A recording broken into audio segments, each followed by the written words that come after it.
Hi, I'm Professor Marie Leone, and welcome to my channel. This is my first video. I am a transplant now down to Key Largo, Florida, and I came down here to work with the Coral Restoration Foundation and work on restoring our reefs and diving. So all about the diving, but my history is as a director of a small fine arts program in Pennsylvania, and my training is in both philosophy and figurative sculpture, in particular bronze sculpture. So I have a lot of different skill sets that I'm bringing together here, and I decided that I miss teaching and I want to share the things I've learned throughout my life and throughout teaching and throughout art making with you. I've had more than a few former students ask me to share videos of making art, and I thought about doing that formally, but decided this would be a better venue to simply make art and show you how I make it, and see how it works out. So this is very experimental. I'm planning on spending some of my time, let's see, is my kayak back there? Yeah, the green one, that's my kayak honey badger, and I'm trying to figure out how to get an easel mounted on that so that I can make videos or live stream working out in the mangroves, which are right behind me here, and making art in the mangroves. I particularly like to do what's called plein air. Normally that is a painting style. It just means painting outside, painting from life outside. It's something that kind of developed at the turn of the century in the 1900s. After the advent of the camera and tube to paint, Impressionists started painting outside from life instead of in the studio. I find that I like painting from life outside instead of in a studio. I had a studio when I was in Pittsburgh, and I never wanted to go there because it was inside and dark and lonely, and I didn't like it. So that's also part of my move down here. Now my studio is outside. It's either on the kayak, or I'll show you my studio tent in a minute, because as you can see, I gotta get out of the sun, which is always a bit of a not so easy to do. I love the sun, but it can make work difficult. The sun is something to respect. The sun and the waves and the ocean. So as you can tell from the name of this channel, Liquid, I forgot my own name, Liquid Planet, Liquid Earth, Liquid Earth, Liquid Earth Art Flow. I settled on that because the earth is liquid, and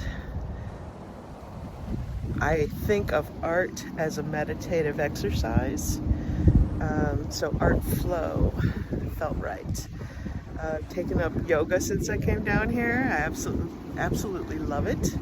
I've been meditating longer than that, but I've always considered art making to be meditative and not about making product. All right, so that's enough of an intro for now. I'm going to cut into my first project, which I was working on Tuesday with the Art Guild of the Purple Island, which is an artist group down here in the Keys, and we did some plein air. Most folks were painting, but I tried to do a sculpture with mixed results. I'm going to narrate that as I share that video with you. I was working in paper mache. I'm trying to find a way that I don't have to make a mold, and I'll explain all that later. But I'm going to say it had mixed results, but I decided to share that anyway because that is a large part of making art. It is always an experiment. I'm going to say that twice. It's always an experiment. And even the so-called failures, right, little scare quotes, even the so-called failures are not failures, because I learned a lot from making this, and I'm going to change how I do it this next Tuesday. All right, I'm going to cut to my video and narrate it, and we'll take it from there.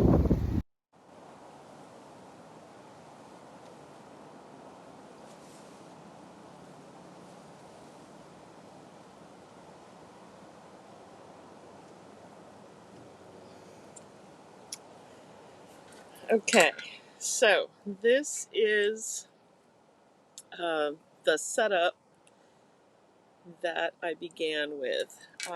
I'll show you in a later video how to make this, but I have a frame that I built, and I have taken expanded steel, or they call it, what is it called? Hardware cloth, I think.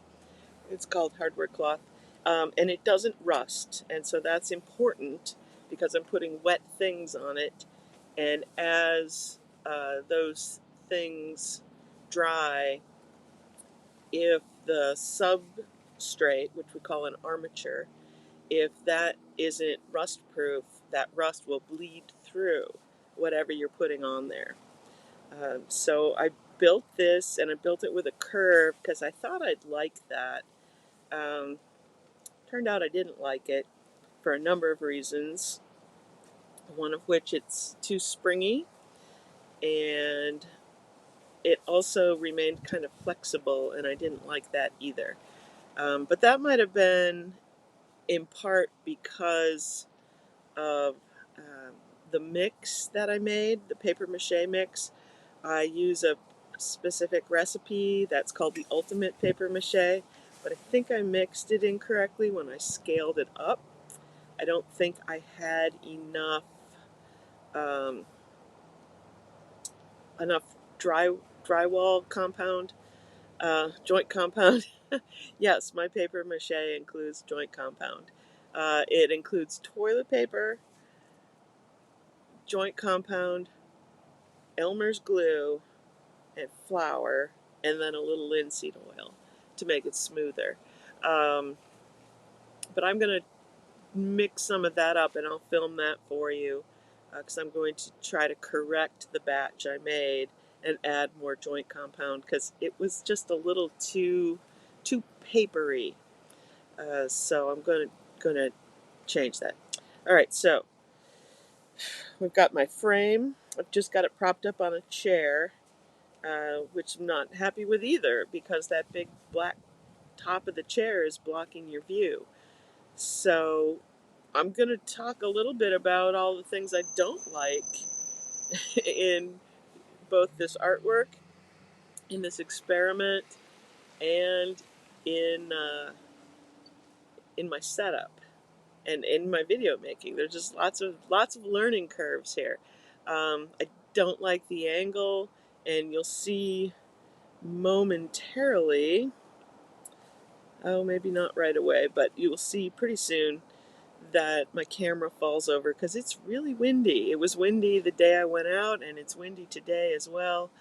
So my camera fell over. So I need a better setup. I might have to give in and buy a proper camera instead of trying to use my iPad. But anyway, so I've mixed up my paper mache.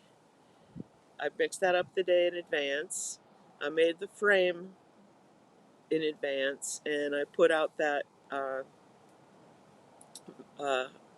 hardware cloth substrate armature in advance. Uh, Next time, I'm going to lay out this coat, this base coat that you see me putting here.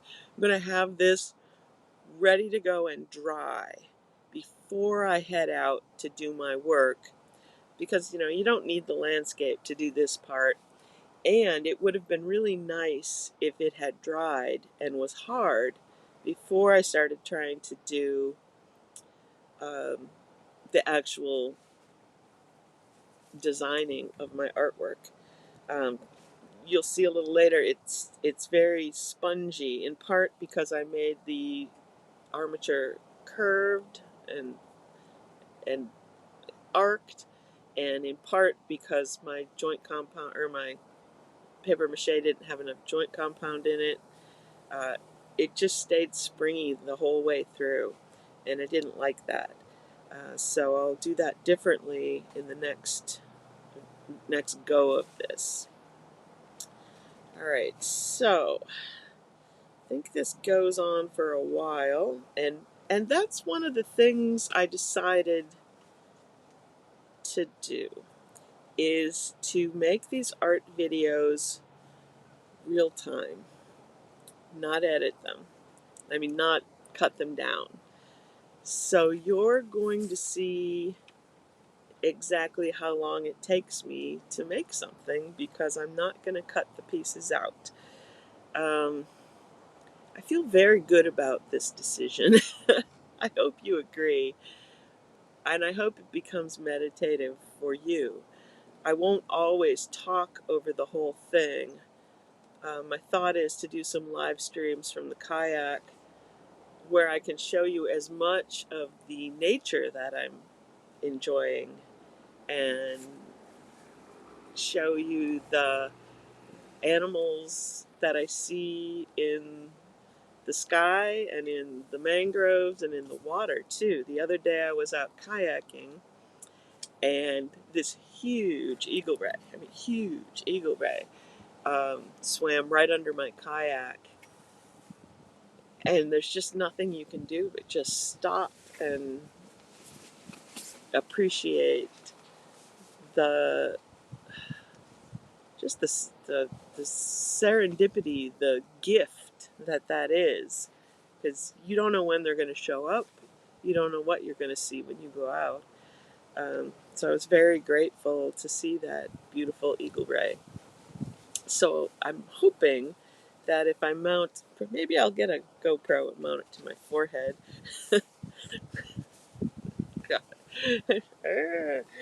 So that you can see what I see. Um, because then you'll see my work as it develops, and you'll see uh, the landscape that I'm looking at as well. Uh, Part of the problem, you can see what I'm working on. And now I'm flipping it upside down because the weight of the paper mache is causing it to kind of bend more than I had anticipated. I made it with a curve, but it's starting to bring it down. So I'm flipping it so that I can get the underside as much as I can.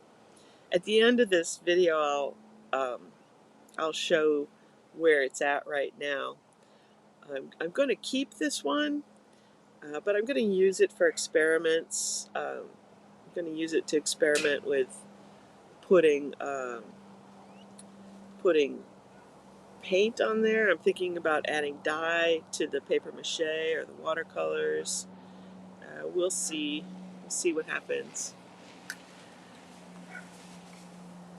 All right. So flip this upside down. Notice that I'm being careful with how hard I press. I started putting it on with my hand, but realized very quickly that it would press straight through the mesh, and I would have to fill up that whole area behind the mesh before it would stop pushing through. So I'm actually putting the paper mache on fairly gingerly so that it doesn't press all the way through. And then my hope was that it would dry and form a solid layer for me to sculpt on.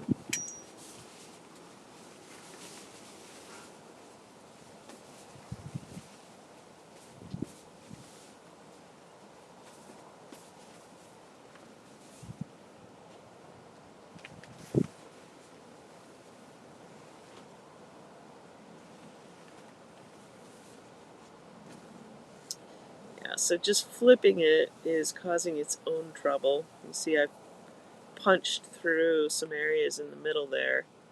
You see how it's bending and the weight's a little bit much. So it's fighting back. It's causing me some trouble here.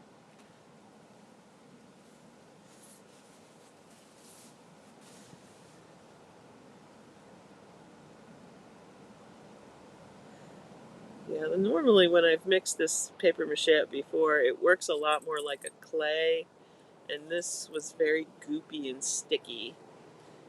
Hence the gloves, because it was just so sticky.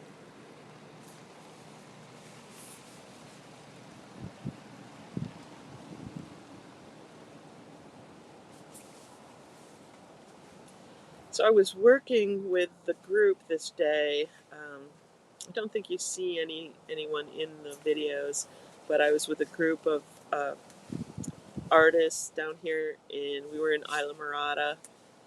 I'll find the name of the resort. Different resorts let us come in and paint and make art from on their premises. A lot of the keys is privately owned, which is not a surprise. It was a surprise to me actually when I came down here how much of the ocean or the bay you can't get to because it's privately owned. So there's a string of islands, which are the keys, and there's a road, one, which used to be a train route, but that's a long story for another day. And there's a road that connects them all, and you drive down one from Key Largo to Key West. And on either side, there's trees and mangroves that, so you can't see at times either the ocean or the bay or the Gulf of Mexico. So it's actually not so easy to get to those ocean views. Now, as you get further south and more, or it's more narrow, or there's more bridges, you do have some spectacular views. But through much of the upper Keys, you can't see the water at all because it's all privately owned on both sides. So, uh, this group, the Art Guild of the Purple Island, which is what Isla Morada means, um, makes has made relationships with many of the resorts, and they allow us to come in. And one day a week, we go to a different resort, and we make art about the views from their resort. Now, obviously, that's good for them. People see us. Um, Sometimes they buy artwork from the artists, and then there's artwork published that's of their various resorts. So it's definitely a mutually beneficial relationship, and I'm very grateful to have found this group. It's a nice day out. We make art, we have lunch, we have a cocktail. It's lovely. All right. So this day, and I'll post the link to the resort. This is one of my favorites because this resort also has the Keys History Center on its premises, and it's a wonderful institution with the history of the Keys is very interesting. I mentioned the railroad. They were all originally connected. All the keys, all the islands were originally connected by a railroad, so you could take the train down to Key West. Um, so that history is very interesting, and if you go to the History Center, you'll learn all about it. I'll post a link to the book that I read about it as well. I've got to remember all these promises I'm making to post things. Okay. So yes, we're at the resort. You can see this beach is pretty open. The idea of what a beach is in the Keys is not what you usually think of. Like you're going to think of a big sandy beach and waves crashing in. No, the Keys, the Upper Keys, is all ancient coral bed. So it's pretty rocky, and it just kind of ends. So you see that rock line in the distance there. That is the end of the quote unquote beach. It's really hard coral, but the resort has trucked in sand, right? Because people expect sand.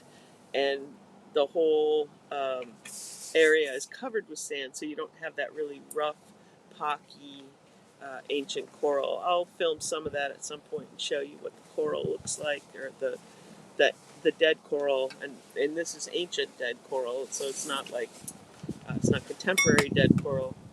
It's been it's very long dead. Um, so all of the land in the northern Keys is made up of ancient coral. Right. So after that little rock line you see, then that's the water. That thin little sliver is the water. Now, just because that's what it looks like in the video doesn't mean that that's what I see. And that's another reason for me to get a head camera, because I'm actually up higher. So my point of view, I see a lot more of the water than is actually a lot more of the water than you see in this video. Right. And then, of course, the sky. Actually, I found that I'm a very big fan of the clouds. I've done a couple of reliefs that are focused just on the clouds. You know, how do you sculpt a cloud? Um, that is a lovely problem to figure out, and one that I will be working on.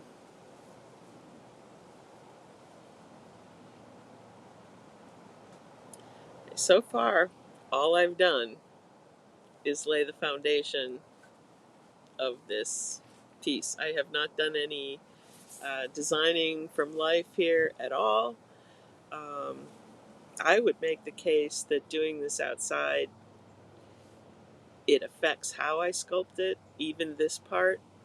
Um, the more connected I feel to what I'm looking at, I think it affects how I make things. Even my choice to make it out of paper mache instead of plaster or cement or wood or whatever, is kind of a reaction to being down here. I've become much more ecologically aware since I've come down here. Um,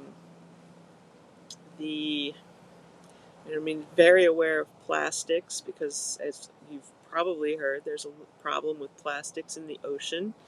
Um, Microplastics, the animals, the marine animals, eat them, and they fill up their stomachs, and then they starve to death because they have microplastics in their stomachs. So plastic's a really big problem, and it's changed how I think about making sculpture.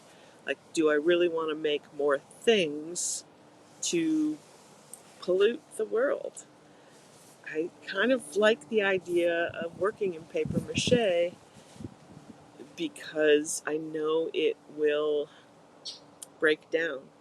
It's paper and glue. Now the joint compound's a little bit of a problem, environmentally speaking, but paper mache isn't made to last forever, and I think I like that. As someone who is trained as a bronze sculptor, bronze lasts forever. Well, until it gets melted down and made into cannonballs, but again, another story for another day. But yeah, I don't really want to make things that last forever, and I do want to make things that decompose. So paper mache seemed like a good step. I have other ideas about that in the directions I want to go, but let's just introduce that idea here while we're waiting for me to finish laying out this substrate. It looks like I've got it done, which means we're going to cut again, because I'm going to walk away from this and let it try to let it dry for a while. I think I let it set for about an hour in the sun and the wind, and I came back and it was a little more solid, but not totally solid. Right, so I'm going to cut us over to the next video, and this is after an hour of letting it sit in the sun. Okay, so I got some lunch, came back.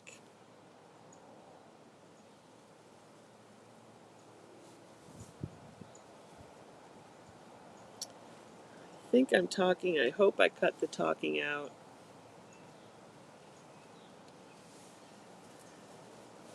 But you can see how smushy it still is. And the pattern of the substrate started to show through, which I really didn't care for.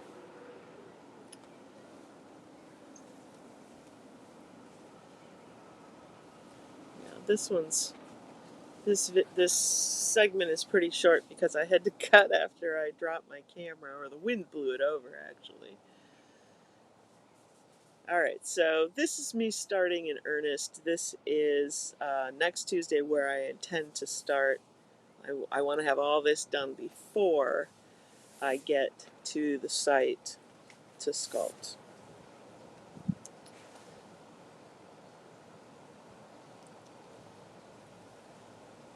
Alright, now I'm using, that's a little wood tool that I use to sculpt clay. I thought it would be good here.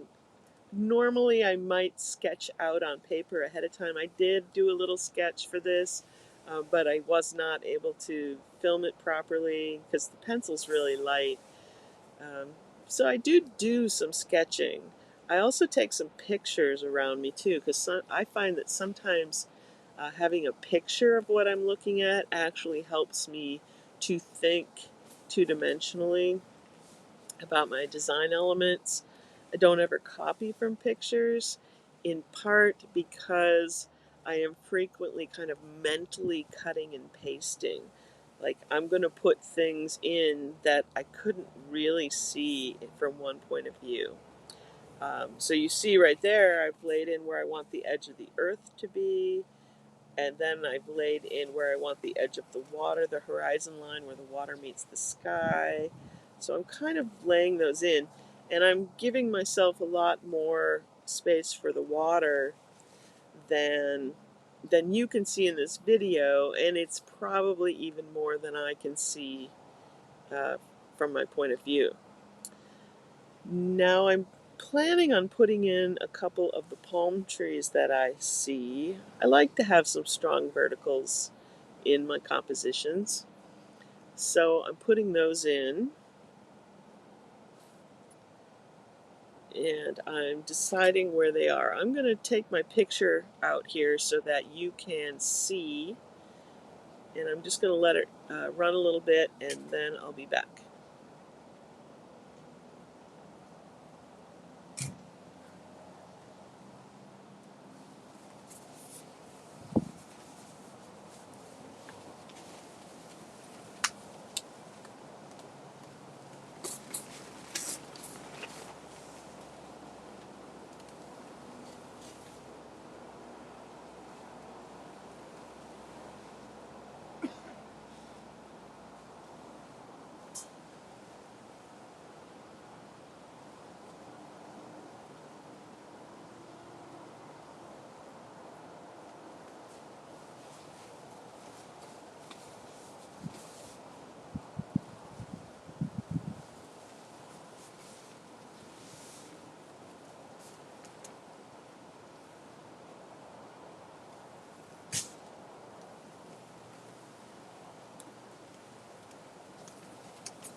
Whoops.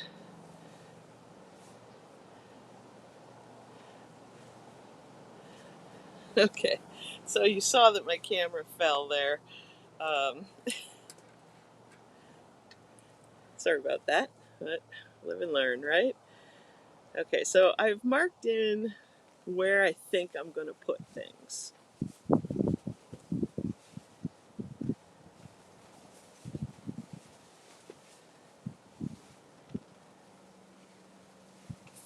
Taking off my hat, it's irritating me.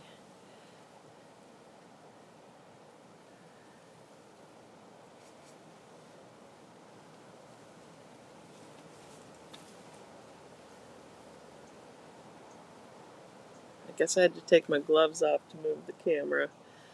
As I said, the paper mache was really sticky, so couldn't touch anything.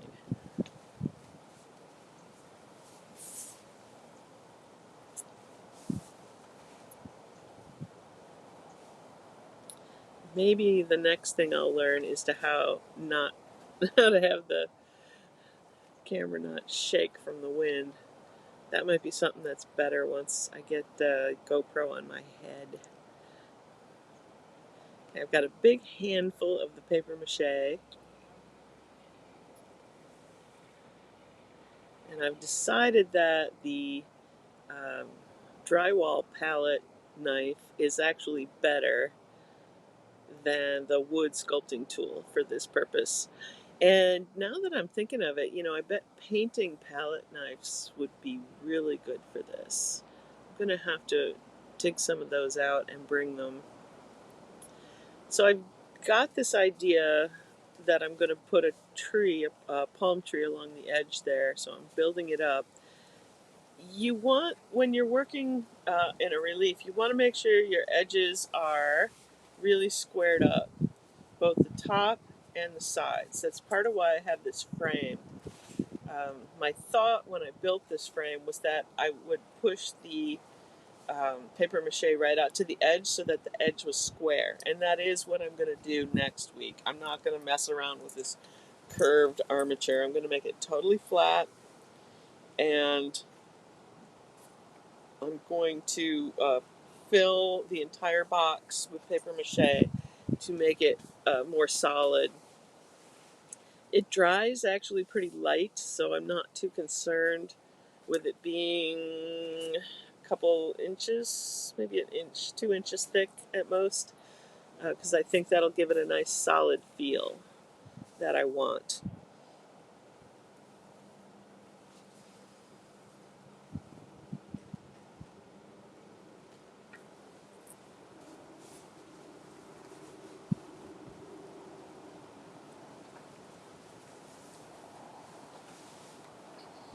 Again, I'm being very gingerly with the palette knife. I'm really only holding it right with my two fingers and the thumb, very lightly laying things in. I am trying to build those edges up so that it has a nice solid feel.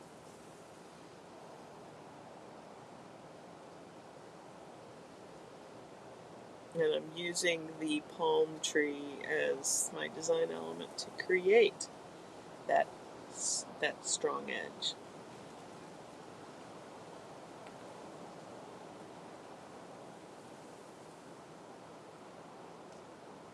Not liking how bouncy that is.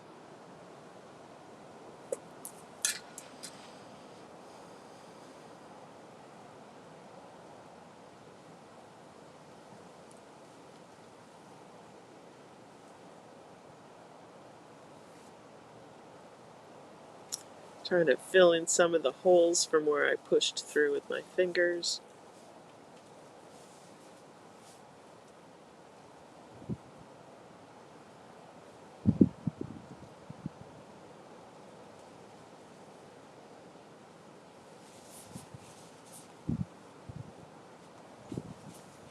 Laying in a second tree. Part of how a relief mural works, and you don't really get this from the lighting. That's a problem with doing a relief mural at essentially high noon. The way a mural or a relief mural works is the light comes. You want the light coming from one side. It's ideally you install a mural in a space that only has one light source, or a light source from one direction, like a bank of windows on one side. And so the light cuts across the mural, and where the clay or plaster or stone, or in this case paper mache, goes up, it creates a shadow, which creates a darkness. And that's what creates the drama. You can kind of see that with the high relief that I've created here with these palm trees. Now, because the sun is to my right, it's creating a nice shadow on the left, and that creates a dark. So when you're composing something two-dimensionally, you're thinking about your darks and lights to create your patterns and create your drama and variety. In a relief mural, you're you're trying to create shadows.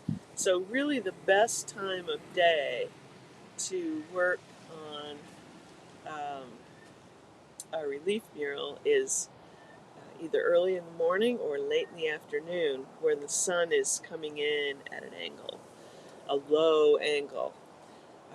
That is something I'm going to need to think about as I go forward making relief murals. You know, maybe I want to do these earlier in the day or later in the day. Of course, sunrise and sunset are also the worst time for bugs down here, mosquitoes, no-see-ums, sand fleas, all of it.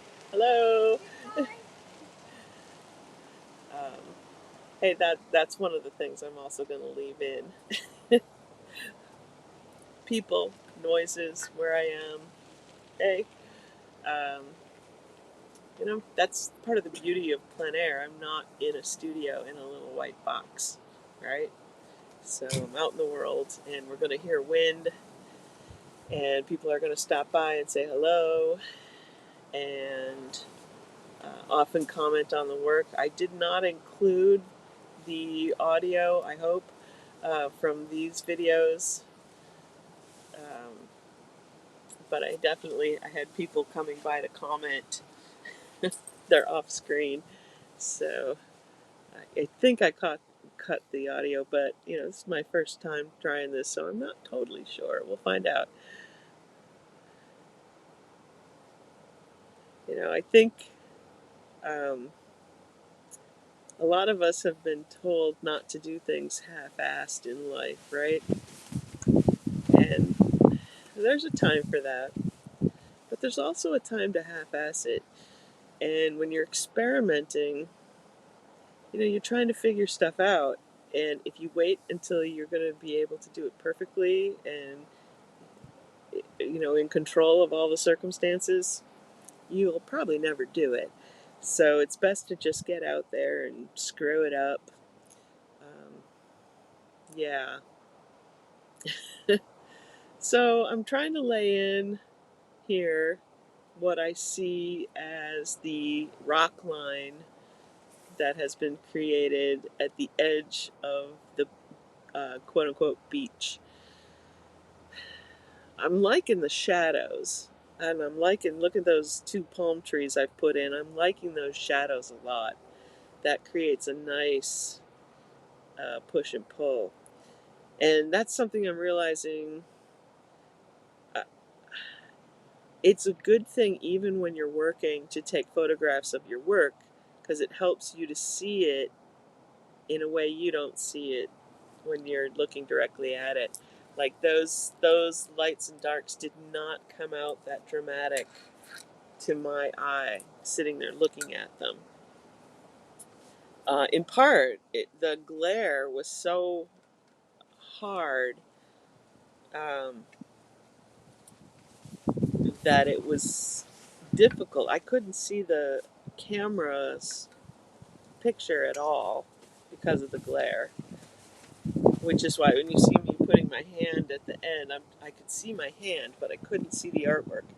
So I was moving my hand back and forth to make sure I was still in frame, that the artwork was still in frame.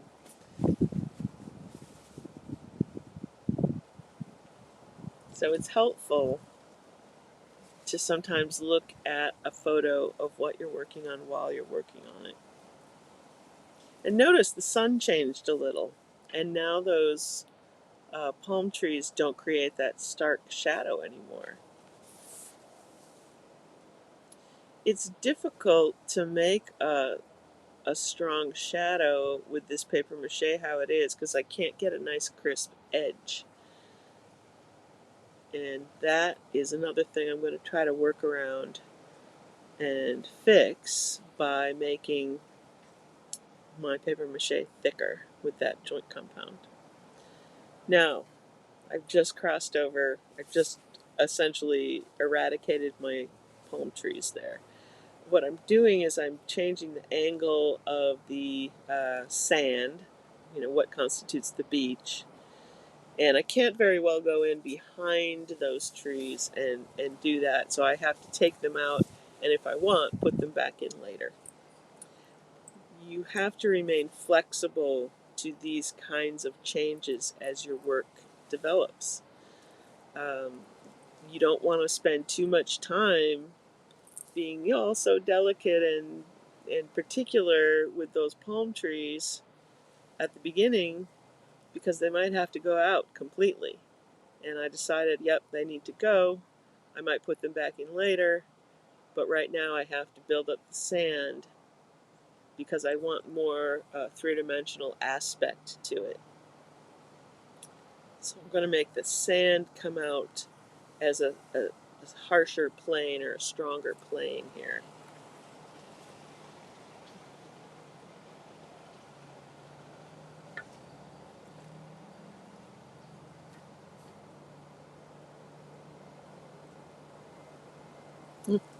Right. So somebody did come by and say, hey, you should put some sand in that sand. And as I'm developing, I'm like, hey, you know what? Let's try it. What the heck? Why not?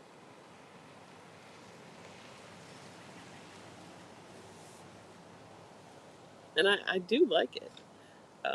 Even in the where it is. In fact, I will experiment with including it in even more. I liked the gritty texture of it. Now, a purist sculptor is going to object to that because it does cut down on my ability to create the modeled shape, right? Because there's grit in there. So I can't get a nice clean shadow. And it is a criticism, a valid criticism, but I'm experimenting. We're going to try it out. And maybe we don't have to worry about purists, fine art sculptors evaluating our work. Whatever brings us joy might be sufficient. Because really, who cares? Who am I making this for? It's not product. That's very important to me. Might I wind up selling these? Yes, I might. But I don't want that to be my thought when I'm making them. My thought needs to be about what I see, how I'm reacting to what I see. It needs to be about bringing me joy. I'm spending a day on the beach doing this. It should please me, first and foremost. Okay, so now I'm looking at creating a contrast between the grit of the sand that I've created and what is going to become the water and the sky. So I'm making what will be the water and the sky very smooth. All right, I'm even picking out the little grit that got in there, or the little lumps of paper that are still in there, and getting rid of them all. And in doing so, I realize, so you can see my hand stop, I realize, I'm not going to be able to go in between those trees, so they're just going to have to totally go. Just going to have to totally go. Let's just get rid of them. If we want to put them back later, we can. We have the power.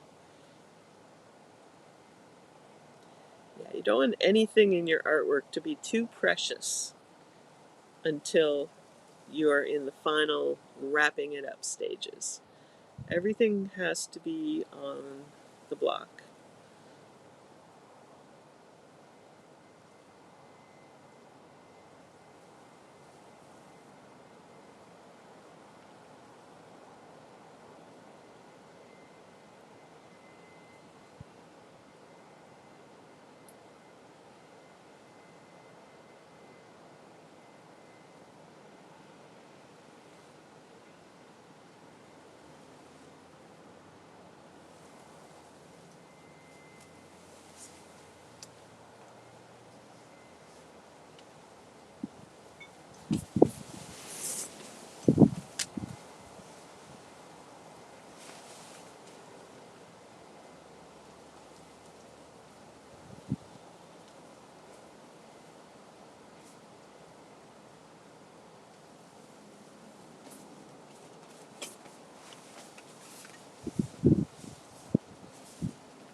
going to square up the top.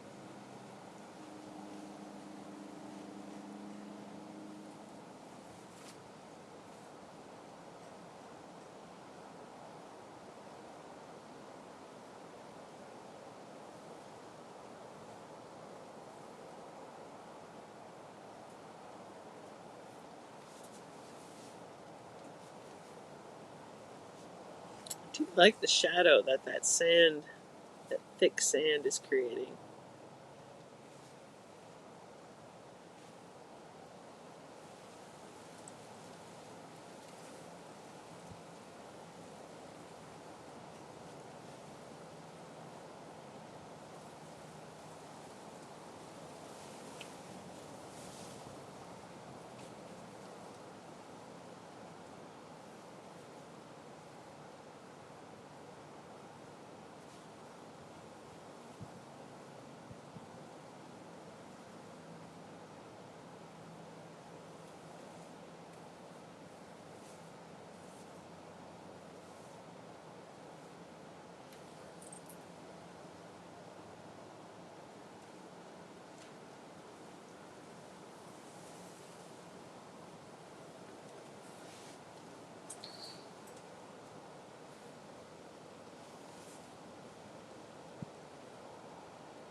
Okay, how do you sculpt the cloud? I think that's what's happening over there. I'm building up that edge because I noticed that it was like sloping down. It's like every time I took my palette knife there across, I would like drop it down and it made the edge kind of curvy. And you want your edges to be nice and firm and strong, so I'm trying to build up that edge. And I think that's when I start to think about the clouds, because I can use the cloud to build up that edge even more. If there was a huge, let's see, where's my hand? There it is. It's always backwards. There was a huge cloud coming up just to my right. That was beyond my field of vision looking forward, but I really liked that cloud over there, so I decided to put it in. And I think that is what I'm putting there.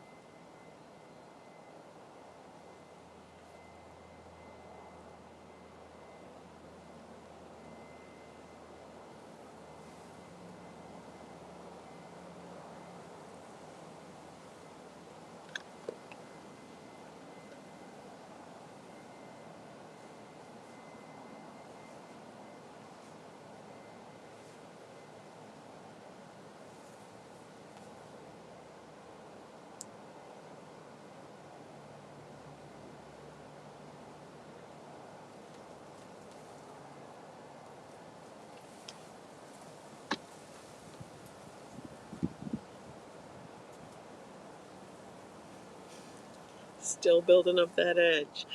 You can see how it becomes meditative. Just enjoying creating this smooth, smooth surface.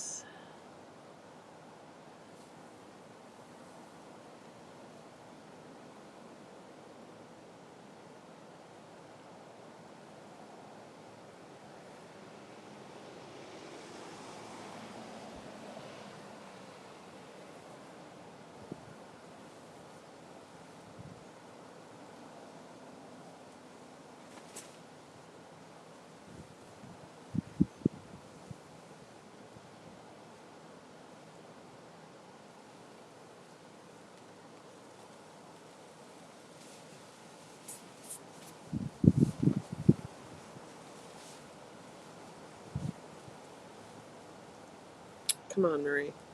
Start the cloud. Now you're just being OCD. It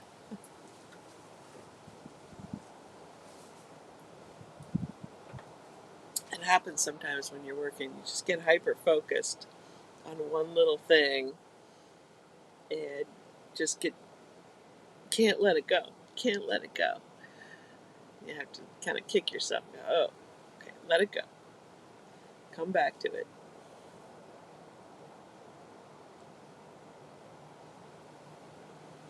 Even if you don't have it right how you like it, at a certain point, back away.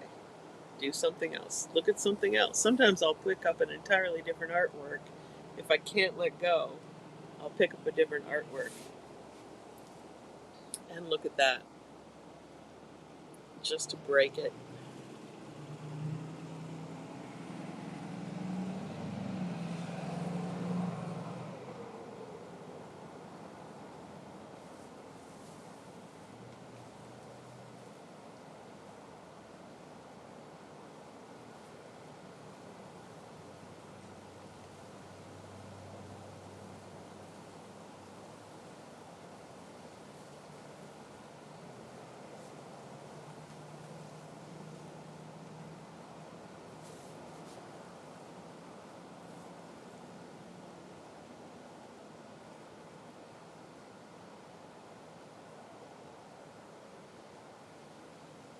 Really focused on wanting that smooth. I want the sky and the water.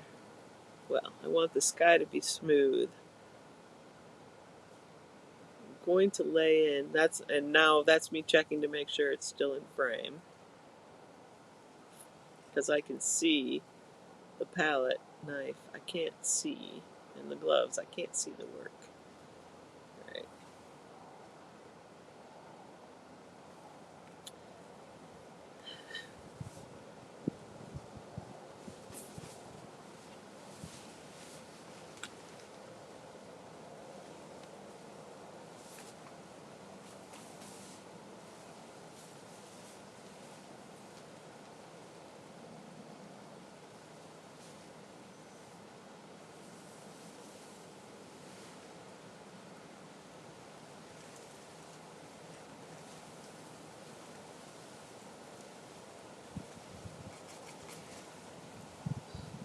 We're going to put a cloud in now, Mary? Are we? Definitely thinking about it.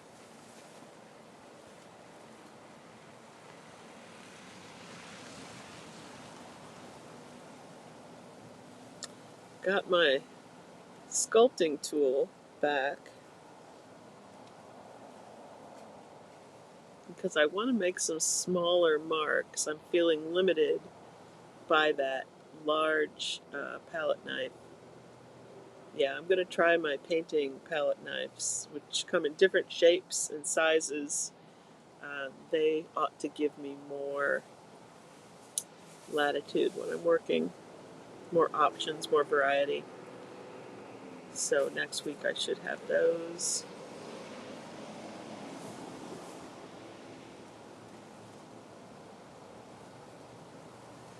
So I'm laying in water here, and it was a really windy day, so the water was white capping.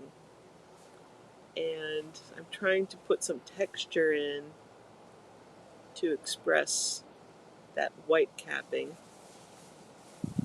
So a lot of times when you're working from nature, because nature doesn't hold still, right? It's not dead; it's alive. Even things like the rocks, even that the light is moving, so how you see it changes. Um, so it's not like I can look really, really closely at one wave and depict what that wave looks like. Instead, what you do is you conceive of a visual pattern that will evoke the feeling, the impression of what you're looking at. I'm sitting here right now and I'm looking at the waves white cap out there. It's actually not as windy today as it was the day I made this sculpture, but I'm looking at the water right now and thinking about what kind of pattern would evoke the roughness of the water. And then you compare that to what kind of pattern would evoke the texture of the sand of the beach. And they can't be the same pattern, right? Because then you're going to read it as the same material. So instead, you have to have different patterns. And often, it matters more that you have two different patterns than whatever particular pattern you choose. I mean, obviously, you want, if I'm trying to convey the rockiness and the grittiness of the sand, you're going to want that to be kind of chunky, uh, versus depicting the white caps of the waves, because those tend to be kind of horizontal, right? So the sand it might be a more chunky pattern, whereas the water might be a more horizontal, delineated, kind of irregular striation. Yeah, getting out all the $25 art words now. So I can see that that's what I was doing there, but now I've already moved on to clouds. And I can't use the same tool, in part because I want to capture some of the sculptural elements of those clouds. Um, from a distance, the clouds, yeah, they look flat, but how do you create that illusion of their volume? In my mind, I think I know they have volume, although when you fly through them in a plane, they don't always have volume. Sometimes they're kind of wispy. I'm looking at the clouds now, and today we have very wispy clouds. But on the day I was making this, we had some nice, you can see them even just above my chair there.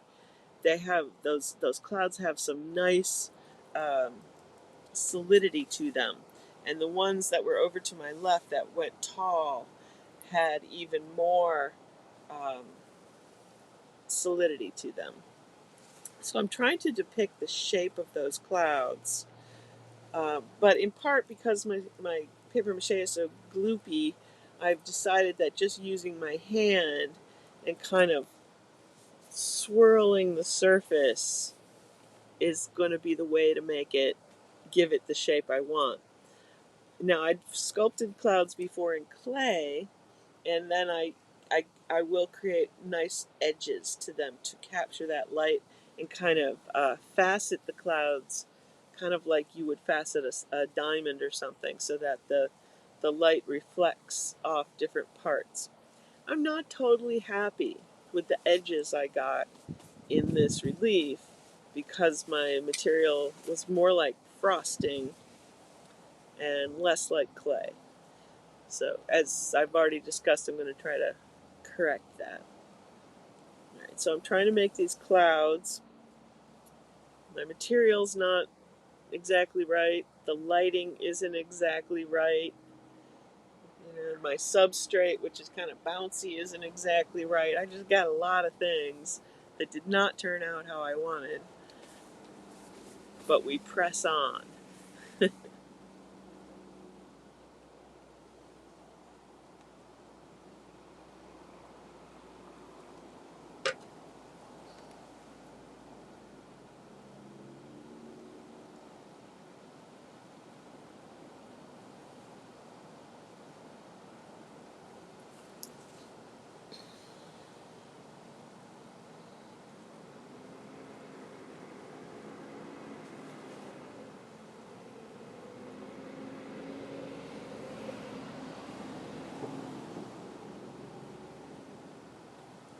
So sticky. Can't even get it off my gloves. Just so sticky. At this point, I'm just like, oh.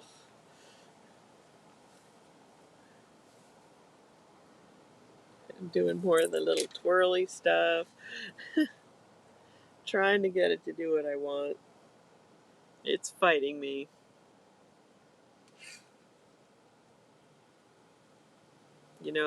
Art, you come up with these brilliant, beautiful visions in your head, and as soon as you try to materialize them uh, into the real world, they fight you. They fight you. and it's never what you think it will be. But it's not always bad, right? Sometimes it's different than you think it will be, and if you lean into that and respond to what the material world is giving you, you can find things that are actually better. Now, do I have specific examples of that? Not yet, but I hope I do in my next video when things go, when I learn a little more about how to make this paper mache work for me. I have complete confidence that there will be aspects of working with paper mache that I did not imagine, and I haven't imagined yet, that might turn out to be really meaningful to me. You know, like putting the sand in it. I didn't think about that beforehand. And I think that could be a really interesting component of the artwork. I've thought about putting dye in the paper mache, like having little buckets of different colors, so it's more like I'm painting with paper mache. And that might become something very meaningful. And I could put different materials in. I could put glass in, put sand in. I don't know, I could mix it up different consistencies, like have some of it sticky and gloopy and some of it thick. Yeah, I don't know. I don't know.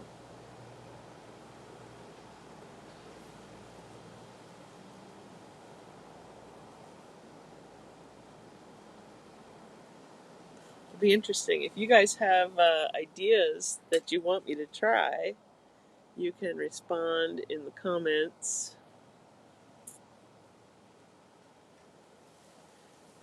Though I don't expect too much right away, as I have not even made the page public yet. With this video, I will make the page public and share it, and we'll see.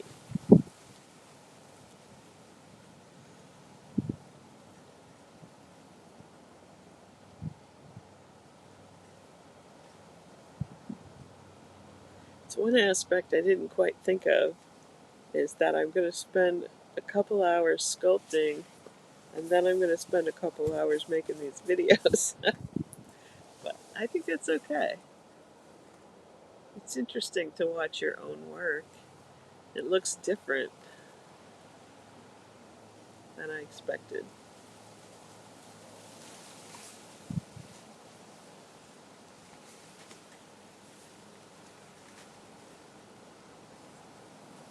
So next Tuesday I'll be making another paper mache relief, and then I'm going to try to work out on the kayak. Once I get the hang of this, then we'll move the frame out onto the kayak, which could go totally cattywampus, right? It's like if everything falls into the ocean. We'll see. And I'll have to get a waterproof camera case, at least waterproof case for my camera. Yeah, I don't know that I'll have a GoPro by then. But we'll see. How will it look if I mount my camera, my phone, right? Mount it to my forehead. It could work. It's probably there must be some sort of thing for that. Get a waterproof case for my phone and mount it to my forehead.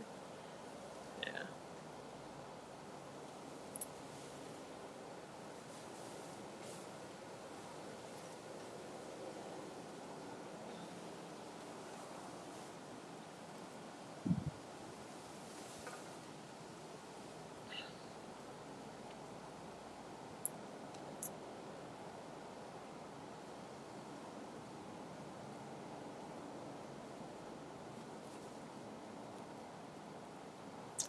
And in those clouds.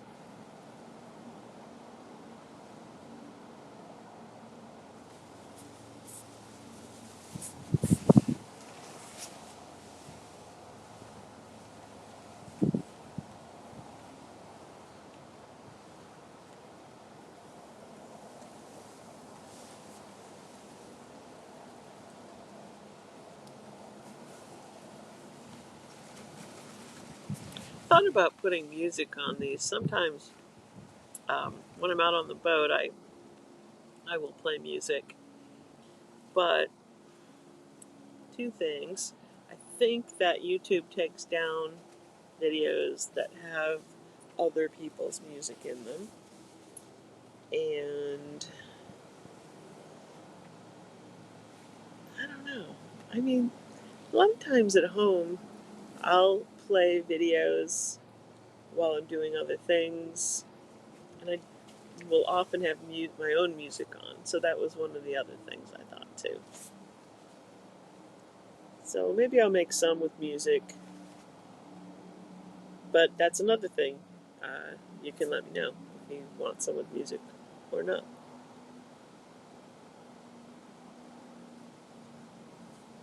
This particular day, I wasn't listening to music. I don't know, when I'm on land, I tend not to, but when I'm out on the boat, I do like to have the music.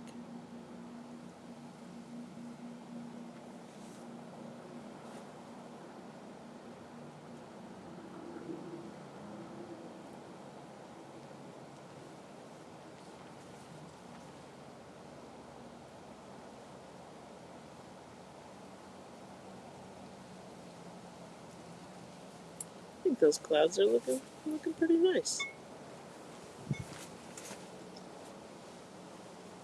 I like the clouds. I'm just really into clouds right now.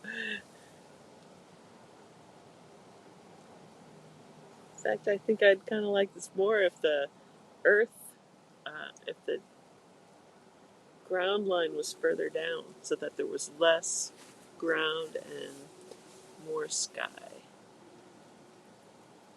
Maybe I'll just sculpt some clouds.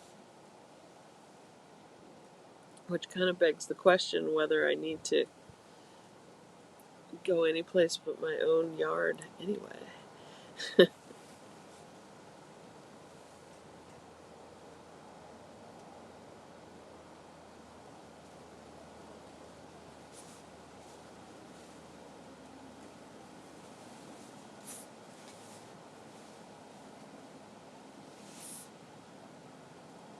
Not sure what's going on there.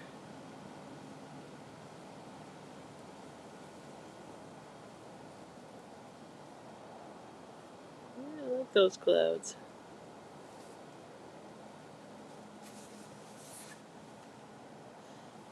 Brings up the question of when you look at something like this, where are you looking at it from? An artwork can look very differently if you're looking at it from the left side or the right side, uh, especially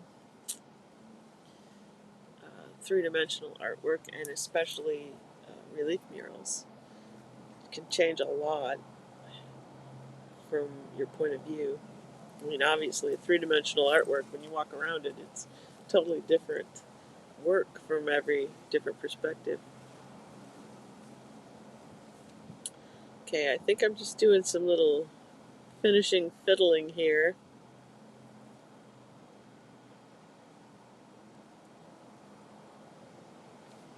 Totally blocking your view with my big leg. Come on, Marie, move over.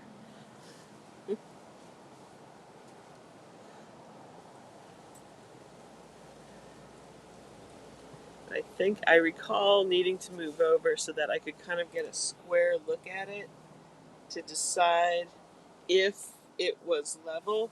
You want your water line, and this is kind of a weird thing when you're doing landscape, you want your water line to be parallel with the edge of your canvas. And it's, you know, it's really about a perception that isn't what we actually see.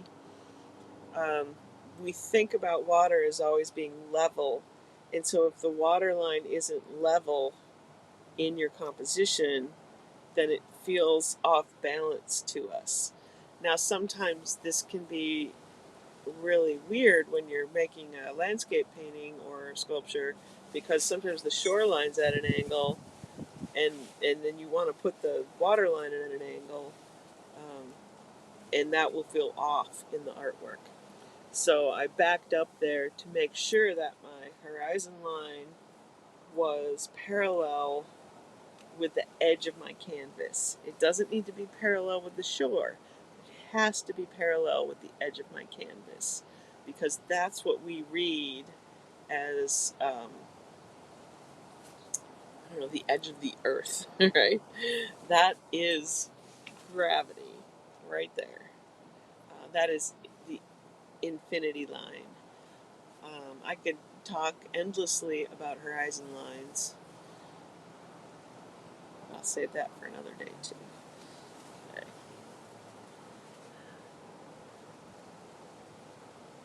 I think that looks like about where I left it. Now, from here, it's very wet, and so the colors changed quite a bit.